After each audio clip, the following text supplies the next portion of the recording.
Escalator पर चढ़ते समय आपने यह दृश्य कई बार देखा होगा, लेकिन क्या आपने यह देखा है या यह दृश्य? आज के वीडियो में मैं आपको दिखाऊंगा कि एस्केलेटर कैसे काम करता है।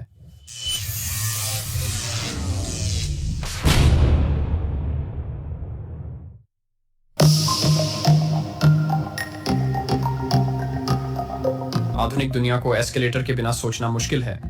शुरुआत में इसे घूमती सीढ़ियां कहा जाता था। पहले विचार का पता 1819 में लगाया जा सकता है, परंतु कुछ और दशकों तक हमें हमारी पहली काम करने वाली एस्केलेटर नहीं मिली। तब से समाज इन मशीनों पर काफी निर्भर हो गया है। एस्केलेटर सबसे उपयोगी होता है जहां बड़ी संख्या में लोगों को स्थानांतरित करना होता है, जैसे हवाई अड्डे, शॉपिंग मॉल और मेट्रो। लिफ्टें सीमित संख्या में लोगों को ही स्थानांतरित कर सकती हैं, भले ही उनकी संख्या अधिक क्यों न हो।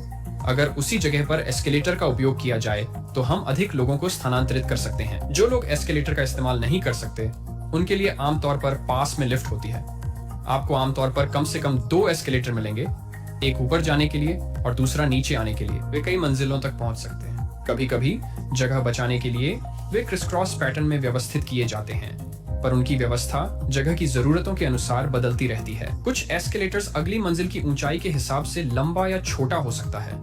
शायद उन्हें अधिक लोगों को समायोजित करने के लिए चौड़ा भी करना पड़े। कई एस्केलेटर्स एक दूसरे के बिल्कुल बगल हो सकते हैं। कभी कभी चलना चाहने वालों के लिए बीच में सीढ़ियां होती हैं और कभी कभी सभी एस्केलेटर्स एक ही दिशा में होते हैं। ये मदद करता है जब आप लोगों को निर्देशित करना चाहते हैं। निकास की ओर यातायात का प्रवाह हमें चलती फुटपाथों या यहाँ तक कि सर्पिल एस्केलेटर्स जैसे विविधताओं को भी नहीं भूलना चाहिए। हाँ, वास्तव में ये होते हैं। लेकिन इस वीडियो के लिए चलिए हम एक सामान्य एस्केलेटर के अंदर नजारा।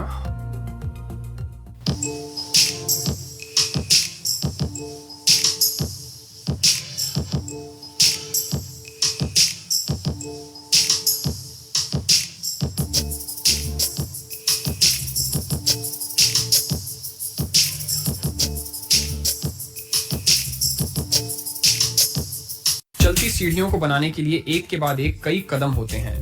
इनके ऊपरी हिस्से में उभार होते हैं और कभी कभी रबर से बने होते हैं। इससे उनकी पकड़ मजबूत होती है। किनारे के आसपास पीले रंग से पुते होते हैं ताकि यात्रियों को किनारे के बहुत नजदीक खड़े न होने के लिए प्रोत्साहित किया जा सके। ये सीढ़ियां समतल रहती हैं जब तक वे हैं ऊपर, और ये अच्छी बात भी है। प्रत्येक सीढ़ी के नीचे 2 पहिए होते हैं जो इसे चलते समय मार्गदर्शन करते हैं। फिर हमारे पास सीढ़ी की चेन होती है। यह हर सीढ़ी के ऊपरी हिस्से से जुड़ता है।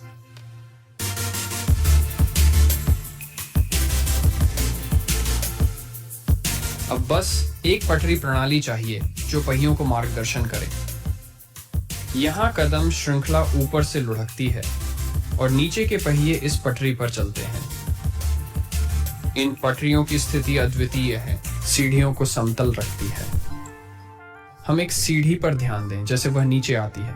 आप देख सकते हैं कि क्या होगा अगर ये निचला पहिया थोड़ा सा ऊंचा होता। सीढ़ी अब समतल नहीं होगी। हम जब अंत तक पहुंचेंगे, सीढ़ियां पलट जाएंगी और दूसरी ओर आ जाएंगी।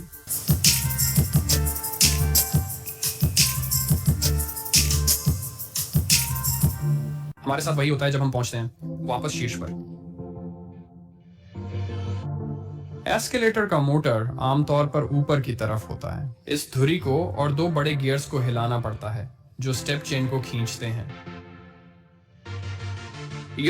और इंडेक्स गियर्स और रोलर चेन से जोड़ते हैं।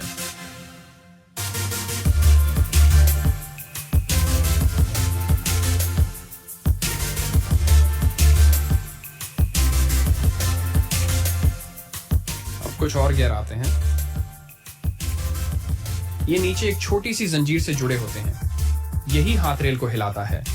हाथ रेल का हिलना बहुत जरूरी है, सीढ़ी की ठीक उसी गति से। ये सभी पुर्जे एक मजबूत धातु के फ्रेम में रखे जाते हैं जिसे ट्रस कहा जाता है। एस्केलेटर के ऊपर और नीचे जो हिस्सा होता है हम कंघी प्लेट कहते हैं।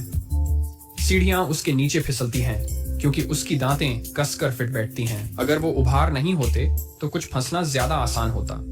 लेकिन किसी भी सूरत में याद रखिए कि एस्केलेटर के आसपास खेलना कभी भी अच्छा विचार नहीं होता। मेरा नाम जेरेड है और मुझे 3D एनिमेशन पसंद है। इसी तरह के वीडियो देखना चाहते हैं तो सब्सक्राइब बटन दबाएं।